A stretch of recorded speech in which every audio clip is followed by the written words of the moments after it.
Hello friends, e-PG study के YouTube channel में आपका स्वागत है। आज हम चैप्टर नंबर 6 मनी के मीनिंग, उसके फंक्शंस एंड उसके सप्लाई के बारे में बात करेंगे।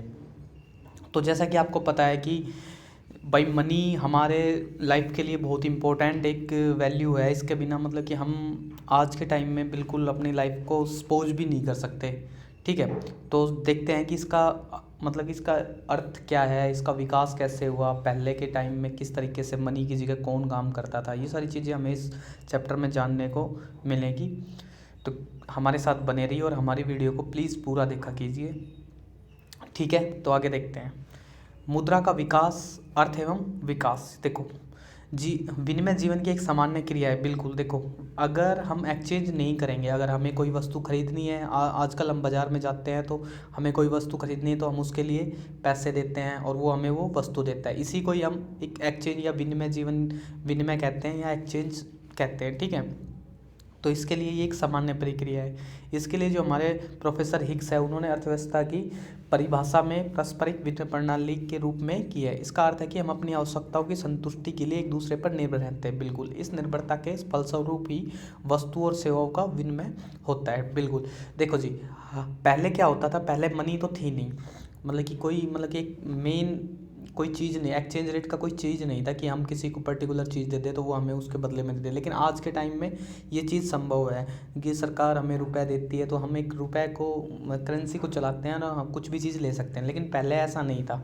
इसलिए प्रोफेसर हिक्स ने कहा है कि जो हम अपनी आवश्यकता को संतुष्टि करने के लिए हमेशा एक दूसरे पर निर्भर रहते हैं। ठीक है, इस निर्भरता के फलस्वरूप हुई वस्तु और सेवाओं का विनिमय होता है। जब आवश्यकता से अधिक विविधता नहीं पाई जाती है तो वस्तुओं का प्रत्यक्ष रूप से वस्तु के विनिमय के रूप में कर लिया जाता है।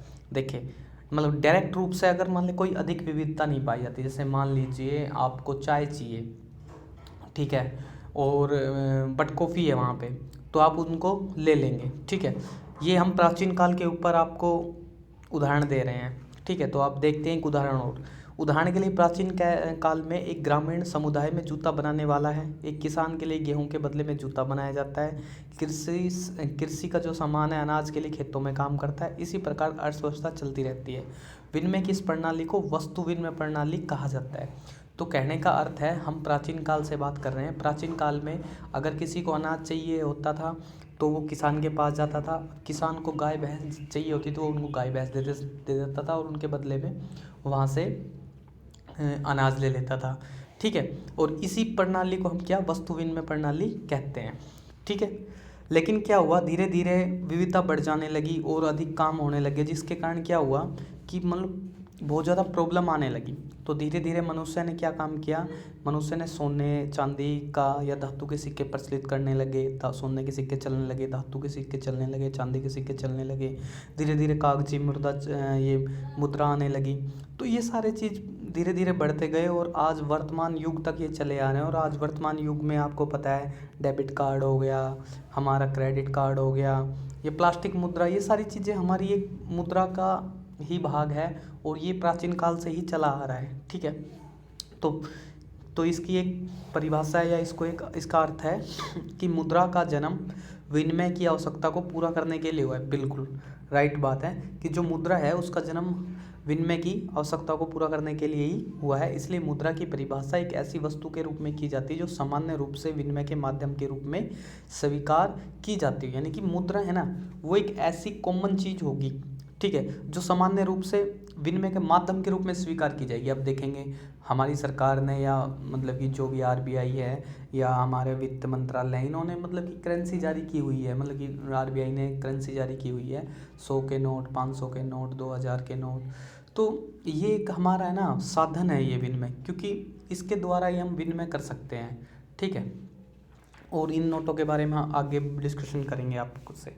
ठीक है, तो ये रहा हमारा मुद्रा का अर्थ एवं विकास। अब हमारा पॉइंट आता है कि वस्तु विनिमय प्रणाली। जैसा कि मैंने बताया कि प्राचीन टाइम में वस्तु विनिमय प्रणाली चलती थी, तो ये क्या होती है इसके बारे में देखते हैं। विनिमय की जरूरत तब पड़ती है जब जितना आपके अधिकार में है या जितनी मात्रा में आप उत्पादन करते हैं वह आपकी ज़रूरत से अधिक है। वस्तु विनिमय प्रणाली उस प्रणाली को कहा जाता है जिसमें वस्तु का विनिमय वस्तु से किया जाता है, परंतु वस्तु के बदले वस्तु का लेन देन होता है। कहने का अर्थ ये है, वस्तु विनिमय प्रणाली उसे कहते हैं जिसमें एक वस्तु खरीदते हैं तो उसके बदले में भी हम दूसरी वस्तु देते हैं, यानी कि वस्तु के बदले में वस्तु का लेन देन हमारा किस में होता है, वस्तु विनिमय प्रणाली में होता है। PR केंट के अनुसार इसकी परिभाषा दी गई है कि वस्तु विनिमय मुद्रा का विनिमय के माध्यम के रूप में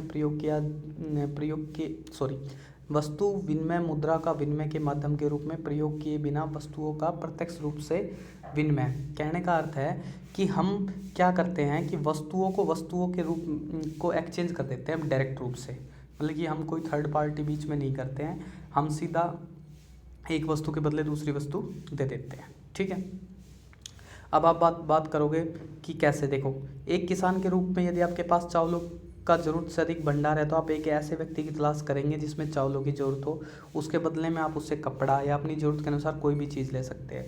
तो इसका अर्थ है कि आवश्यकता का संयोग हो रहा है।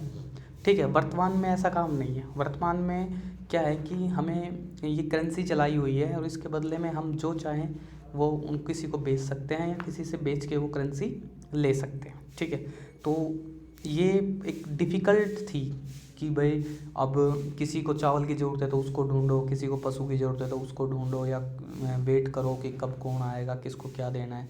तो ये सारी चीज़ें दिक्कत करने लगी। तो इसके अंदर देखते हैं कि सबसे ज़्यादा कठिनाई किस चीज़ में आने लगी। तो वस्तु विनिमय में जो कठिनाई है उसमें देखते हैं। एक, आवश्यकता के दोहरे संयोग में कठिनाई।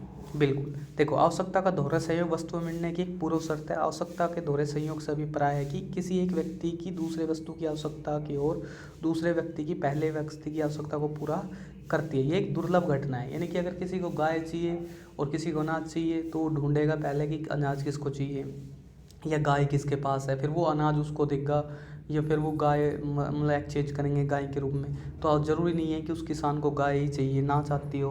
तो इस तरीके से दुर्लभ घटना है जो मतलब कि ज़रूरी नहीं है, मतलब कि बहुत डिफ़िकल्ट कठिनाइयों के कारण पाई जाती है। ठीक है, इसके बाद है वस्तु विनिमय की व्यापार संबंधी लागतें। अब देखेंगे कि भाई इसमें है ना लागतें भी बहुत ज़्यादा ऊंची होती है। मान लो तलाश की लागत, मान लीजिए यहाँ से 50 किलोमीटर दूर कोई व्यक्ति बैठा है और वहाँ उसको उस चीज़ की ज़रूरत है, तो आप 50 किलोमीटर वहाँ पे जाओगे तब उसको मिलेगी। या प्रतियोगिता की अनुपयोगिता, यानी कि डिफ़िकल्टीज़ है वेटिंग करने की, पता नहीं कब कौन ग्राहक आएगा तब हम उनको बेचेंगे। तो ये सारी वस्तु विनिमय की व्यापार लागतें हैं। आजकल तो हमारी ट्रांसपोर्ट लागतें आती हैं, ये हमारी लागतें पहले भी होती थी, लेकिन पहले हमें ना खुद चल के जाना पड़ता था कहीं को ढूंढने के लिए, या किसी की वेट करना पड़ता था उस टाइम तक वो चीज़ ख़राब हो जाए, चाहे कुछ भी हो जाए। तो ये सारी चीज़ें हमारी वस्तु विनिमय की व्यापार संबंधी लागतें हैं। ठीक है, इसके बाद है हमारा बी पार्ट, वस्तु विनिमय की व्यापार संबंधी लागतें। अब देखो, सॉरी ये मैंने बता दिया। तीसरा, मूल्य की समान इकाई का भाव। अब ज़रूरी नहीं है कि आप किसी को अनाज देने जा रहे हैं और वहाँ पे जो वो अनाज दे रहे हैं उसको, और वो हमें भैंस दे रहा है, तो ज़रूरी नहीं है उसको भैंस के मूल्य के बराबर या गाय के मूल्य के बराबर ही अनाज की ज़रूरत हो, क्या पता उसे कम अनाज की ज़रूरत हो। तो इस चक्कर में जो समान मूल्य की इकाई होती है ना, उसका भी अभाव था कि भाई कोई जूता दे रहा है, जूते बेच रहा है, कोई भैंस बेच रहा है, कोई अनाज बेच रहा है, कोई सब्जी बेच रहा है। तो अब उनकी एक जो पर्टिकुलर यूनिट निकालते हैं, जो आजकल मेजरमेंट करते हैं ना यूनिट किलोग्राम से, ऐसे है ना, उस टाइम पे ऐसा सिस्टम नहीं था। अब ये तो है नहीं कि अनाज के बदले में भैंस के बदले में अनाज तोल दोगे तो कितना वेट हो जाएगा अनाज के बदले में। तो इसी तरीके से उनकी एक इकाई का वो भी लगाना बहुत अभाव का कार्य है। उसके बाद भविष्य में किए जाने वाले ठेके के भुगतानों व्यक्तिगत भुगतान प्रणाली का अभाव। देखो, अब क्या है कि भविष्य के अंदर हम जो भी भुगतान करते हैं, अब तो हमें पता है कि भाई तू यहाँ से पैसे ले जा, सामान ले जा, और हम तुझे है ना 2 महीने बाद तेरे ये 50,000 का माल ले जा, 2 महीने बाद हम तुझे माल दे देंगे, मतलब पैसे पेमेंट कर देंगे। तो उसमें क्या है, हमें पता है 50,000 रुपये लेने हैं। अब उसमें उसकी वैल्यू का कोई इतना इफेक्ट नहीं है। लेकिन सोचो, पुराने टाइम में अगर कोई आपसे सब्जी खरीद के ले जाए या कुछ भी ऐसी चीज़ खरीद के ले जाए, भैंस खरीद के ले जाए, कुछ भी खरीद के ले जाए, और वो बोले कि मैं 3 महीने बाद पूरा कर दूँ, क्या पता उस टाइम तक वो ख़राब हो जाए या भैंस मर जाए या कुछ भी हो जाए। तो ये सारी चीज़ों का अभाव था, क्योंकि हम करंट में ही उन चीज़ों का भुगतान कर सकते हैं, ना कि भविष्य के अंदर। अगर भविष्य का कुछ नहीं पता है कि कब क्या हो जाए, तो इसीलिए ये इसमें भी वस्तु विनिमय प्रणाली में भी जो भविष्य या ठेके या भविष्य में किए जाने वाले भुगतान प्रणाली का बहुत ज़्यादा अभाव था। अब देखेंगे धन संबंधी या मूल्य संचय में कठिनाई। देखो, वस्तु विनिमय प्रणाली में मुद्रा के अभाव में धन व मूल्य संचय करना पशुओं के रूप में ही किया जाता था, परंतु इनके रूप में निम्नलिखित 4 कारणों से धन का संचय करना असंभव था, यह संभव नहीं होता। जैसे अनाज, सब्जी आदि पशु नाशवान होते हैं, अधिक समय तक संचय नहीं किया जा सकता है। ठीक है। दूसरा, कई वस्तुओं की किस्म गुण समय के साथ खराब होती चली जाती है। चौथा, वस्तु और पशुओं का संचय करने के लिए बहुत अधिक लंबे समय चौड़े स्थान की आवश्यकता होती है। बिल्कुल, पशुओं को जीवित रखने के लिए उन पर धन खर्च करना पड़ता है। तो ये सारी चीज़ें एक अभाव का कारण थी, इनके कारण ही ये वस्तु विनिमय प्रणाली ज़्यादा दिन चल नहीं सकी। ठीक है। उसके बाद है मूल्य ट्रांसफ़र की कठिनाई। वस्तु विनिमय प्रणाली में जो वस्तुओं के मूल्य का ट्रांसफ़र करना है वो एक स्थान से दूसरे स्थान पर भेजना बहुत कठिन है। मान लीजिए एक व्यक्ति अपना मकान बेचकर दूसरी जगह जाना चाहता है, उसे मकान के बदले में वस्तुतः पशु ही प्राप्त होंगे।